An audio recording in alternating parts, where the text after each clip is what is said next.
हाय बडी। हम लोग जो है अब अपने ज्योग्राफी और एनवायरनमेंट के क्वेश्चंस को कंटिन्यू करेंगे। ये सेकंड पार्ट है। इसमें क्वेश्चन देखते हैं। पहला क्वेश्चन पूछ रहा है, स्टेटमेंट वन दिया है, स्टेटमेंट टू, स्टेटमेंट थ्री। ये असर्शन होगा, ये रीज़न होगा, ये रीज़न होगा। Article 6 of the Paris agreement on climate change is frequently discussed in global discussion on sustainable development and climate change. ठीक है, डिस्कस किया जा रहा है, बहुत इंपॉर्टेंस दी जा रही है इसको। क्यों, चलो आगे देखते हैं। अभी ग्लासगो कॉन्फ्रेंस ये सब जो हुआ था उसमें भी इसको बहुत इंपॉर्टेंस दी गई थी। Article 6 of the Paris agreement on climate change sets out the principles of carbon market. ठीक है, कार्बन मार्केट बनाने की बात करता है। ठीक है, आर्टिकल 6.2 और 6.4 अगर आप देखोगे तो उसमें इसी की बात की गई है, कार्बन ट्रेडिंग और कार्बन मार्केट। फिर उसके बाद article 6 of the Paris agreement on climate change intends to promote inter country non market strategies to reach their climate targets. ठीक है, आर्टिकल 6.8 जो है वो नॉन मार्केट कॉरपोरेशन की बात करता है। तो ये भी सही है, ये भी सही है, और ये एक्सप्लेन भी कर रहा है। तो इसका आंसर आएगा both the statement are too true, और दोनों एक्सप्लेन भी कर रही है। ठीक है, अब आप जो है आर्टिकल 6 जो है इसके बारे में थोड़ा सा देख लीजिएगा। पेरिस एग्रीमेंट क्या है, COP 21 में हुआ था। ये क्योटो प्रोटोकॉल जो क्योटो प्रोटोकॉल था, ठीक है, 2005 वाला। उसमें वो क्या था, वो बाइंडिंग नेचर का नहीं था। बट ये जो पेरिस एग्रीमेंट है ये बाइंडिंग नेचर का है। जितनी भी कंट्रीज़ हैं, ठीक है, उन सबके ऊपर, पार्टनर कंट्री जो हैं सबके ऊपर बाइंडिंग है ये। फिर उसके बाद आर्टिकल 6 की बात की गई थी, उसमें उसमें बहुत सारी चीज़ें बताई गई थी, और आप उसको देख लीजिएगा यहाँ पे। और फिर उसके बाद अब जो है ग्लासगो कॉन्फ्रेंस में जो इस चीज़ को थोड़ा सा और इम्प्लीमेंट किया गया था और ज़्यादा इम्पोर्टेंस दी गई थी। ठीक है, कार्बन क्रेडिट आपको पता है। कार्बन क्रेडिट क्या होता है कि मान लो एक कंट्री है, वो एक थ्रेशोल्ड अपना वो करती है कि हमको इतना ही पॉल्यूशन करना है। ठीक है, अगर वो उससे कम करती है पॉल्यूशन तो उसके पास और पॉल्यूशन करने का हक है। बट वो हक क्या करेगी, ऐसी कंट्री को बेच देगी। ठीक है, उसको बोलते हैं कार्बन क्रेडिट। वो जो हक है वो ऐसी कंट्री को बेच देगी जिस कंट्री ने शायद गलती से ज़्यादा पॉल्यूशन कर दिया है। और जो है टैक्सेस और इन सब चीज़ों से, अगर जैसे मतलब क्या होता है ना कि इसके इनके ऊपर फाइन लगता है, और फिर और ये सब बहुत सारी चीज़ें हैं। तो उनसे बचना है, या मान लो किसी कंट्री को थोड़ा सा और प्रोडक्शन करना है बट उसका जो थ्रेशोल्ड है वो पास में ही है, तो क्या करता है दूसरे कंट्री से उनका कार्बन क्रेडिट खरीद लेता है। वो जो लिमिट है वो उनसे खरीद लेता है कि चल ठीक है भाई, तेरा तो हो गया, तू इससे ज़्यादा करेगा नहीं, तो तेरे पास इतना बचा है तो तू मुझे बेच दे, बदले में मैं तेरे को पैसा दे देता हूँ। और वो पैसा वो लोग फिर अपने डेवलपमेंट में और इन सब चीज़ों में यूज़ करते हैं। तो आप उसके बारे में देख लीजिएगा कार्बन क्रेडिटिंग क्या होती है। नेक्स्ट क्वेश्चन कह रहा है, which one of the following launched nature solution finance hub for Asia and Pacific। ठीक है, नेचर सॉल्यूशन फाइनेंस हब किसने लॉन्च किया? Asian development bank, Asian infrastructure investment bank. अब इंफ्रास्ट्रक्चर का नेचर सॉल्यूशन से क्या लेना देना, इंफ्रास्ट्रक्चर तो नहीं होगा। फिर न्यू डेवलपमेंट बैंक, अगर आपको पता होगा तो ये ब्रिक्स जो कंट्री है, ठीक है, ये उनके द्वारा बनाया गया है। तो ये ब्रिक्स कंट्री के स्पेसिफिक हेल्प करेगा ना। ये एशिया और पैसिफिक जो रीजन है उसके लिए क्यों मतलब इतना वो करेगा। तो ये जो है ये भी नहीं होगा, ये जो है ये भी नहीं होगा। International bank for reconstruction and development. अब ये बताओ मुझे, इंटरनेशनल बैंक है तो कोई रीजन स्पेसिफिक काम क्यों करेगा? इंटरनेशनल है तो ग्लोबली सबको देखेगा ना। तो ये जो चीज़ है ये एशियन डेवलपमेंट बैंक द्वारा लॉन्च की गई है। 2023 या 2024 में ऐसी हुआ है, तो एक बार आप देख लीजिएगा, न्यूज़ में था। फिर उसके बाद with reference to direct air capture and emerging technology which of the following statement is are correct? Carbon sequestration. ठीक है,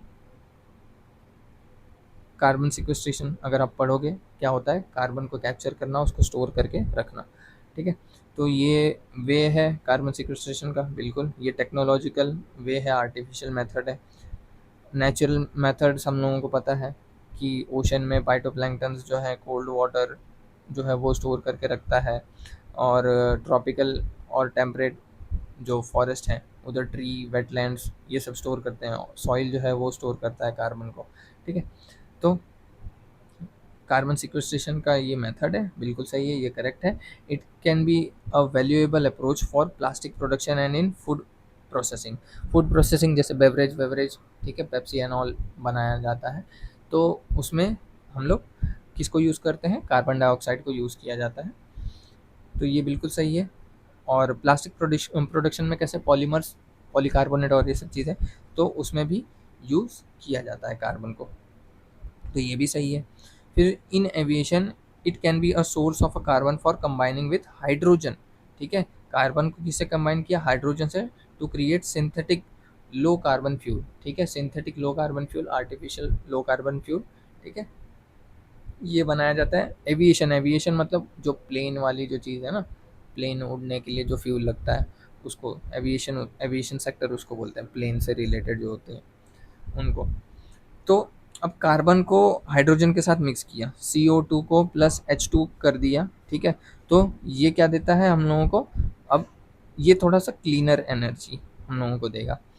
तो जो कार्बन है और हाइड्रोजन H2, ग्रीन हाइड्रोजन भी बोलते हैं इसको, तो इसको कंबाइन करने के बाद हम लोगों को क्या मिलता है, कौन सा फ्यूल मिलता है, इलेक्ट्रो फ्यूल्स और ई फ्यूल्स भी बोलते हैं। तो ये वाली जो चीज़ है ये बिल्कुल सही है, ये भी सही है और ये भी सही है, तो आंसर होगा 1 2 एंड 3।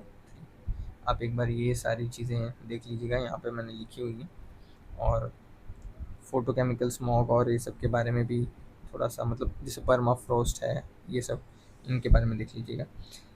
क्या दिया है, consider the following statement, carbon dioxide emission in India are less than 0.5 ton per capita. 0.5 ton per capita, एक दिन में एक आदमी 1 kg of carbon dioxide emit कर देता है, ठीक है ना, सांस लेके ही, खाली सिर्फ रेस्पिरेशन से।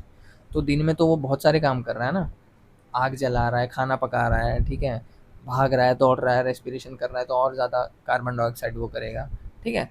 तो नॉर्मल इंसान तो खाली रेस्पिरेशन करने में 1 kg निकाल दे रहा है, तो साल भर का तो 365 kg, यानी 0.365 टन, ठीक है। तो 0.5 लेस देन, वो भी बोल रहा है लेस देन 0.5, तो बिल्कुल रॉन्ग है, ठीक है।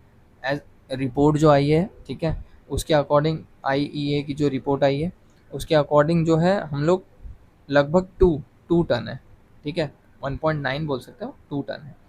तो ये जो स्टेटमेंट बिल्कुल रॉन्ग है, तो 1 गया। अब ये 2 बचे हैं, अब उसमें किसके साथ जाओगे, मेजोरिटी के साथ में, देख लेते हैं कि है कि नहीं, इधर ट्रू होता है कि नहीं। In terms of CO2 emission from fuel combustion, India ranks second in Asia Pacific, पहले पे चाइना है, तो ये स्टेटमेंट बिल्कुल सही है। Electricity and heat producers are the largest source of CO2 emission. CO2 emission, heat, electricity और heat producers कहाँ से होंगे, इलेक्ट्रिसिटी प्रोडक्शन के लिए हमको थर्मल पावर प्लांट्स, ठीक है, कोल बर्न करेंगे तो CO2 एमिशन ज़्यादा होगा, तो बिल्कुल सही है, ये भी सही है, तो इसका आंसर होगा 2 एंड 3। ये यहाँ पे काम किया, हर बार काम नहीं करता बट काम किया। प्लांट डिस्क्रिप्शन, प्लांट दिया, उसके बारे में कुछ चीज़ें बताइए। कसावा, अगर कसावा आपने पढ़ा है तो PYQs में पूछ चुका है, 2020 में कसावा के बारे में पूछ चुका है। तो ये वुडी शब है, वुडी शब, शब मतलब झाड़ियाँ, ठीक है, हब मतलब छोटे छोटे, जैसे मतलब ऐसे प्लांट्स जिनकी जो स्टेम है वो ग्रीन कलर की होती है, पतली सी नाजुक सी होती है, ठीक। जिंजर जो है हर्ब है with pseudo stem, pseudo stem मतलब स्टेम नहीं, फॉल्स, फॉल्स, सूडो मतलब फॉल्स, स्टेम नहीं दिखती है उनकी। तो ये यहाँ पे अगर आप जिंजर देखोगे तो यहाँ पे ये जिंजर है, ये ग्रीन कलर की स्टेम्स हैं उसकी, हल्की सी। फिर मलाबार स्पिनच, हर्बेशियस तो सुना था मैंने, क्लाइंबर है, पता नहीं था मुझे। मलाबार स्पिनच, स्पिनच को मैंने हर्बेशियस से वो किया था, क्योंकि स्पिनच भी हर्ब्स ही है, उसकी स्टेम नहीं होती है। तो अब ये क्लाइंबर है ये नहीं पता था, क्योंकि मैंने मलाबार स्पिनच के बारे में पढ़ा नहीं था। मिंट जो है वो एनुअल शर्ब है, शर्ब नहीं हर्ब है, तो ये रॉन्ग हो गया। पपाया जो है वुडी शर्ब है, शर्ब नहीं वो ट्री है, शर्ब कहाँ से हो गया, झाड़ी थोड़े होती है। तो यहाँ पे आप देख सकते हो मिंट जो है वो हर्ब है, ये रॉन्ग हो गया। पपाया जो है वो ट्री है, ये रॉन्ग हो गया। बाकी ये जो चीज़ें हैं ये सारी ट्रू हैं, तो ओनली 3 है इसकी आंसर। यहाँ पे मैंने कुछ इन्फॉर्मेशन दी हुई है, आप इनको देख लीजिएगा, थोड़ा सा डिफ्रेंशिएट करना सीख जाइए तो आंसर निकल जाता है हर्ब, शर्ब्स और ट्रीज़ में। फिर उसके बाद कह रहा है द वर्ल्ड बैंक जो है उसने वॉर्न किया है कि India could be the first place, ठीक है, where wet bulb temperature routinely exceeds 35 degree Celsius. अब वेट बल्ब टेम्परेचर ये ह्यूमिडिटी के कॉन्टेक्स्ट में है कि हमारा जो बॉडी है वो कितना स्वेट को इवेपरेट कर पाता है। अगर मान लो ह्यूमिडिटी बहुत ज़्यादा है अगर, ठीक है, आसपास के इन्वायरमेंट में, तो जाहिर सी बात है हमारी बॉडी जो है वो स्वेट को इवेपरेट नहीं कर पाएगी, जिसकी वजह से क्या होगा, स्वेट इवेपरेट नहीं हो रहा तो बॉडी क्या होगी, ठंडी नहीं होगी। स्वेटिंग होती है और वो इवेपरेट होती है तभी तो बॉडी ठंडी होती है ना। तो अब वो इवेपरेट नहीं होगा, अगल बगल में एनवायरनमेंट में गर्मी होगी, ह्यूमिडिटी होगी, और ऊपर से हमारी बॉडी पे भी जो स्वेटिंग है और वो ठंडा नहीं कर रही है हमारी बॉडी को, तो और हीट होगी, जिसकी वजह से सर्वाइवल मुश्किल हो जाएगा, मतलब जीना मुश्किल हो जाएगा तुम्हारा। इतनी गर्मी लगती है। ह्यूमिडिटी वाली गर्मी कभी देखा है ना, उमस वाली गर्मी इतनी खतरनाक होती है भाई साहब, वो नॉर्मल गर्मी से भी खतरनाक। एक बार के लिए लू तो फिर भी ठीक है, ह्यूमिडिटी वाली जो गर्मी होती है वो बहुत बेकार होती है। तो एक बार वेट बल्ब टेम्परेचर क्या होता है उसको आप देख लीजिएगा, पढ़ लीजिएगा। यहाँ पे मैंने कुछ चीज़ें हिंदी में भी एक्सप्लेन की हुई हैं, इनको यहाँ पे देख लीजिएगा। कह रहा है peninsular India will most likely suffer from flooding, tropical cyclone and drought.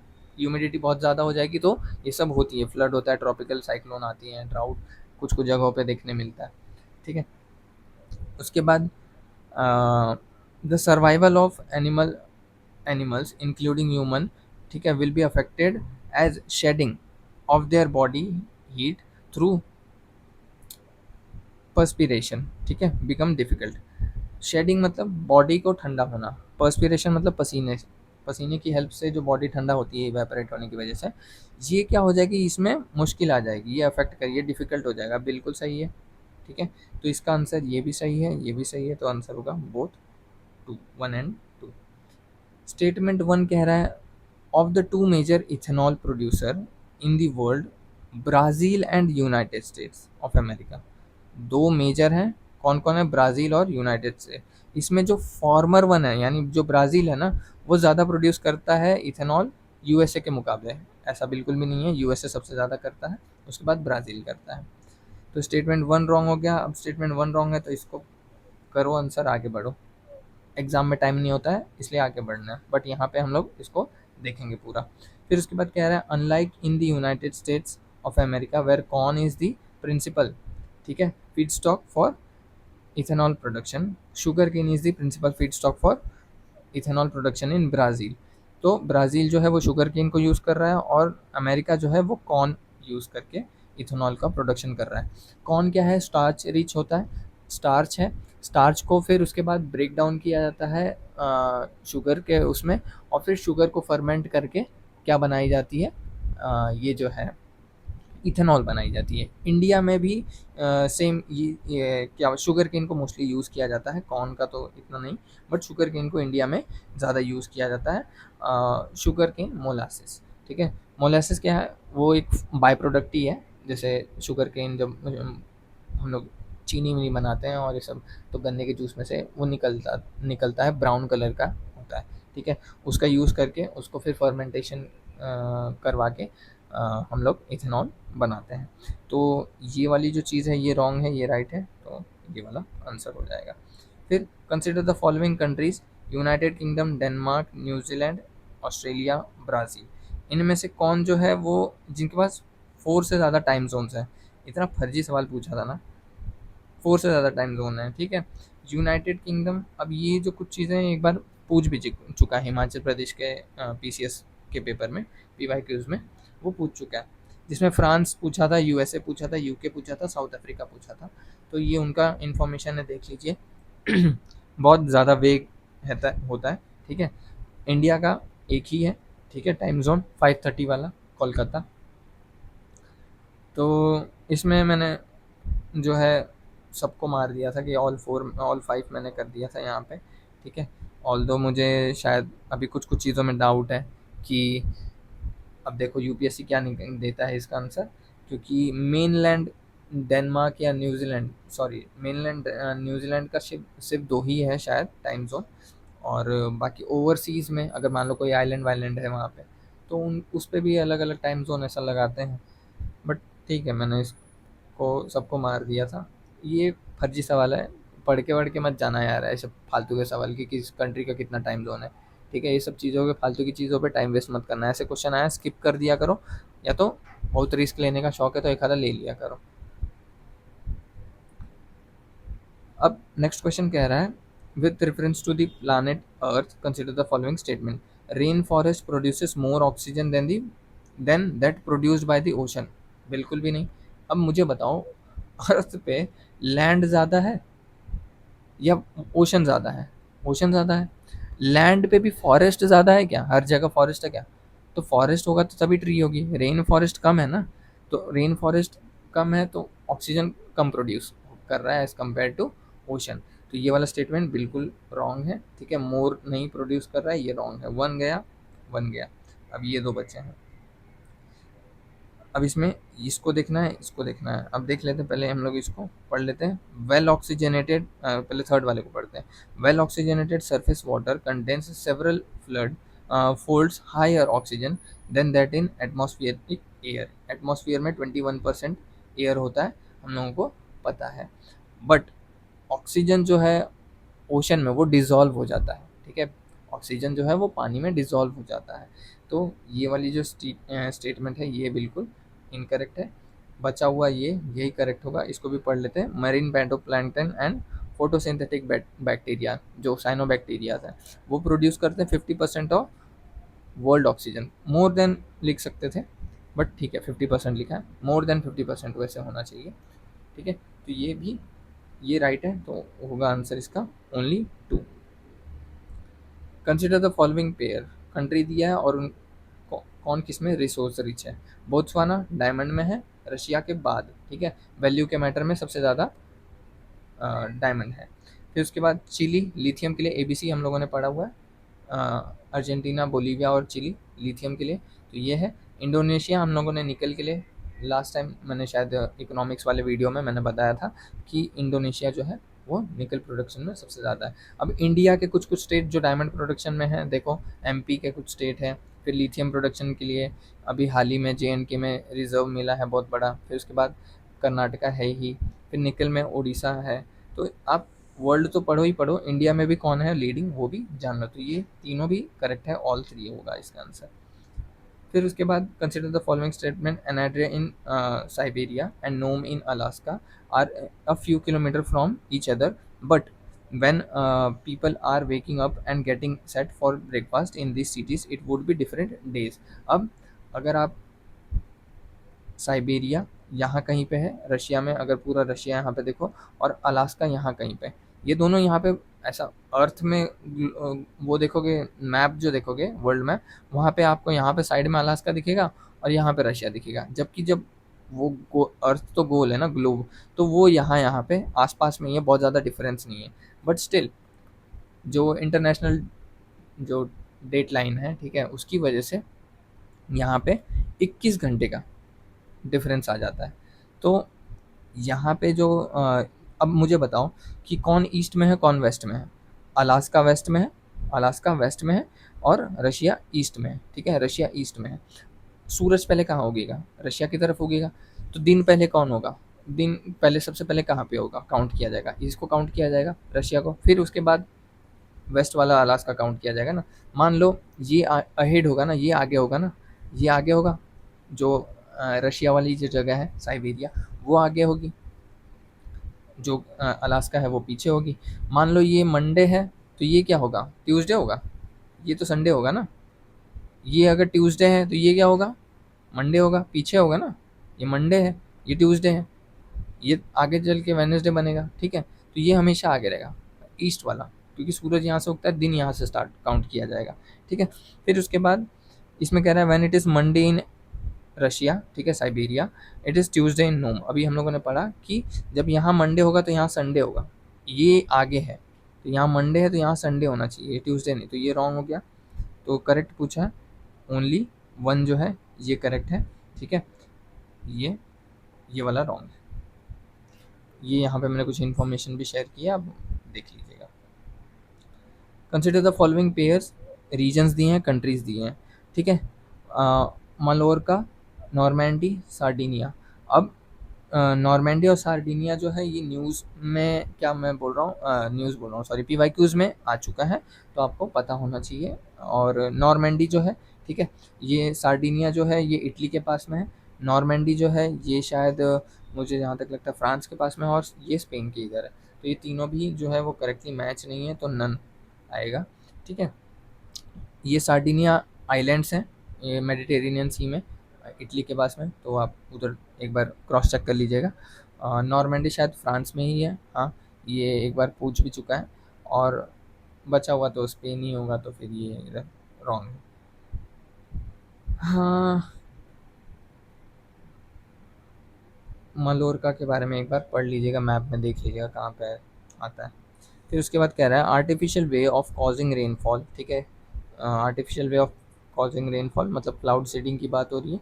इसके लिए कौन सा किस चीज़ को यूज़ किया जाता है एयर पोल्यूशन कंट्रोल करने के लिए? Silver iodide and potassium iodide यही है जिनको यूज़ किया जाता है। नाइट्रेट नहीं यूज़ किया जाता भाई, नाइट्रेट एक पॉल्यूटेंट है, ठीक है। नाइट्रेट से उल्टा और ज़्यादा हार्मफुल इफेक्ट पड़ते हैं। तो ये जितने भी मैंने इसको ऐसे सॉल्व किया था, नाइट्रेट वाले जितने भी हैं मैंने इसको कैंसिल कर दिया था, और बचा हुआ इसको करेक्ट कर दिया था। ऑल्दो मुझे पता भी था silver iodide and potassium iodide. तो आप इधर एक बार देख लीजिएगा, यहाँ पे क्लाउड सीडिंग के बारे में मैंने बताया है, उसका पर्पस क्या है। फिर उसके बाद नाइट्रेट, जैसे मैंने क्या ट्रिक लगाई थी यहाँ पे मैंने वो कर लिया है, बता दिया है। एसिड रेन क्या होता है, फोटोकेमिकल स्मॉग क्या होता है, ये सब यहाँ पे मैंने इन्फॉर्मेशन दे दी है। आप इसको एक बार पढ़ लीजिएगा, ठीक है। और इस तरीके से आप अपने नोट्स बनाया करिए, कोई भी चीज़ मिले उससे रिलेट करके अपने सारे नोट्स ऐसे क्रिएट कर लिया करिए, और क्या होगा, मल्टीपल रिवीजन होता रहेगा। चलिए, अब नेक्स्ट जो है हम लोग जो उसको सॉल्व करेंगे वो साइंस होगा, और करंट अफेयर्स के जितने भी क्वेश्चन हैं उनको सॉल्व कर लेंगे। फिर उसके बाद ख़त्म कर देंगे हिस्ट्री और ये सब पढ़ा करके, ठीक। थैंक यू वेरी मच, अपना ख्याल रखिए आप लोग।